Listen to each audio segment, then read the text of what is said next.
हिंदुस्तान के साथ कश्मीर के इल्हाक की मन घड़त कहानी। भारत और माउंट बैटन की चालाकी किसने बेनकाब की? अल्ताफ हसन कुरैशी होशरुबा हकाइक सामने ले आए। कॉलम निगार अल्ताफ हसन कुरैशी ने अपने कॉलम में कश्मीर पर भारत के गैर कानूनी कब्जे के चौंका देने वाले हकाइक पेश किए हैं कि कैसे भारत ने कश्मीर के इल्हाक की मनगढ़ंत कहानी की, जिसमें हिंदुस्तान के आखिरी वायसराय लॉर्ड माउंट भी हिंदुस्तान के साथ थे। कॉलम निगार मुख्तलिफ तारीखी किताबों और दस्तावेज का हवाला देते हुए लिखते हैं कि यह आज से 77 साल पहले की बात है, जब तकसीम हिंद के बाद रियासत जम्मू और कश्मीर में डोगरा राज के मुसलमानों पर मुजालिम हर हद उबूर करने लगे। तब आजाद कबाइल के गयूर मुसलमान अपने भाइयों को कत्लेआम से महफूज रखने के लिए कश्मीर की हुदूद में दाखिल होने पर मजबूर हो गए थे। भारतीय काबीना को कश्मीर में कबायली अलगार की इतला मिली तो वो महाराजा हरि सिंह की एक पहले से आई हुई दरखास्त पर जल्दी में असलहा और बारूद भेजने की ख्वाह थी, लेकिन माउंट बैटन ने जोर दिया कि पहले रियासत का इल्हाक हासिल कर लिया जाए। इल्हाक हासिल करने के नाम पर भारतीय हुकूमत ने जिस अय्यारी और इंतहा दर्जे की दरोग गोई से काम लिया, उसका अहवाल अलिस्टर लैम ने अपनी किताब इनकम्प्लीट पार्टीशन में बयान किया है और झूठ का पोल खोल दिया है। इंडियन हुकूमत ने एक दुनिया को ये तासुर दिया कि वजीर दाखिला सरदार पटेल का काबिल एतमाद सरकारी अफसर वीपी मेनन 26 अक्टूबर को जम्मू गया, जहां महाराजा श्रीनगर से आ चुका था और उसने इल्हाक के कागजात पर दस्तखत करके उसके हवाले कर दिए थे। इल्हाक की दस्तावेज हासिल करने के बाद 27 अक्टूबर की सुबह श्रीनगर एयरपोर्ट पर भारतीय फौजें उतारी गईं कि रियासत में खुरेजी का शदीद खतरा पैदा हो गया था। मिस्टर लैम ने नाकाबिल तरदीद शवाहिद से साबित किया है कि वीपी मेनन 26 अक्टूबर को जम्मू नहीं गया और उस रोज इल्हाक की दस्तावेज पर दस्तखत की पूरी कहानी झूठ पर मबनी है, जिसने इंतहाई संगीन नताइज पैदा किए हैं। उन्होंने अपनी किताब के छठे बाब इल्हाक का बहरान में भारतीय क़यादत और माउंट बैटन की चालाकी और कस्ब बयानी पूरी तरह बेनकाब कर दी और पाकिस्तान की नेक नियति और अमन पसंदी की शहादत दी है। वीपी मेनन ने जिसके गिर्द भारत से कश्मीर के इल्हाक की मनगढ़ंत कहानी घूमती है। कॉलम निगार के बकौल 1956 में शाया होने वाली अपनी याददाश्तों में लिखा है कि वो कश्मीर के वज़ीर आज़म मेहरचंद महाजन के साथ 26 अक्टूबर को जम्मू गया और महाराजा ने दस्तावेज इल्हाक पर दस्तखत किए।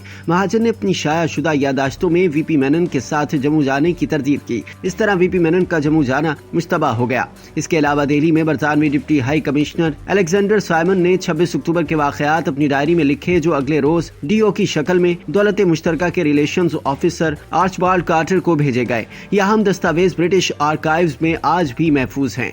यही डीओ पाकिस्तान में तैनात बरतानवी हाई कमिश्नर ग्राफ्टी स्मिथ को भी अरसाल की गई। इस दस्तावेज का कवरिंग लेटर भी विक्टोरिया शोफील्ड ने अपनी किताब Kashmir in the cross fire में शाया किया है। अल्ताफ हसन कुरैशी मजीद लिखते हैं कि साइमन ने रिकॉर्ड किया है कि उसने 26 अक्टूबर की दोपहर एक जरूरी मुलाकात के लिए वीपी मेनन को फोन किया। उसने कहा कि आज इसलिए मुलाकात नामुमकिन है कि उसे फौरी तौर पर जम्मू की तरफ प्रवास करना है। साइमन दिल्ली के एयरपोर्ट वेलिंगटन पहुंच गया। वहां जाकर मालूम हुआ कि वीपी मेनन पालम एयरपोर्ट पर है।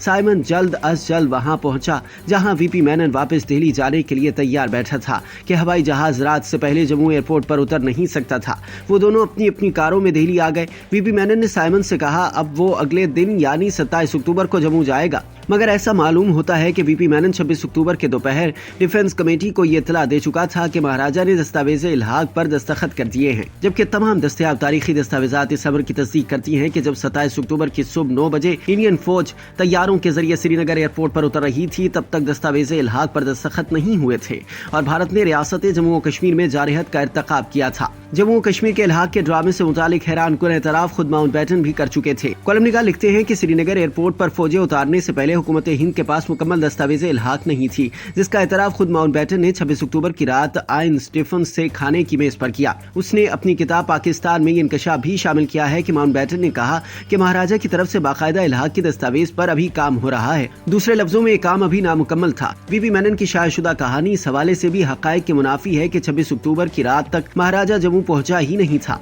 इसलिए दस्तावेज इल्हाक पर दस्तखत हासिल करने का सवाल ही पैदा नहीं होता।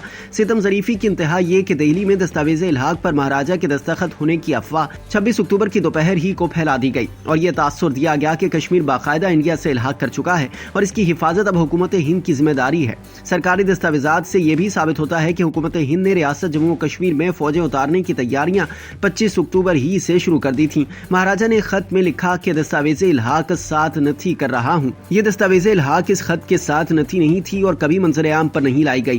باقاعدہ دستاویز کا متن ریاست جموں و کشمیر کے آرکائیوز میں بھی موجود نہیں۔ الطاف حسن قریشی نے کالم کے اختتام میں لکھا کہ کشمیر پر بھارتی حملے کی خبر قائد اعظم کو ملی تو انہوں نے بھارت سے کشمیر کا الحاق فراڈ قرار دیتے ہوئے فوراً پاکستان کے قائم مقام commander in chief general Gracey کو کشمیر میں فوجیں بھیجنے کا حکم دیا۔ اس نے عمل درآمد کرنے کی بجائے دہلی میں فیلڈ مارشل آکلنگ سے فون پر رابطہ کیا۔ آکلنگ اگلے روز قائد اعظم سے ملنے لاہور آئے اور ان سے اپنے احکام واپس لینے کے لیے کہا، کیونکہ دو مملکتوں کے مابین تصادم کی صورت میں ہمیں پاکستانی افواج سے تمام انگریز افسر واپس بلانا پڑیں گے۔ قائد اعظم کو وعدہ ناخواستہ اپنے احکام واپس لینے پڑے، جس کا پاکستان کو ناقابل تلافی نقصان پہنچا۔ یوں 27 اکتوبر انسانی تاریخ میں ایک انتہائی تاریخ دن ثابت ہوا۔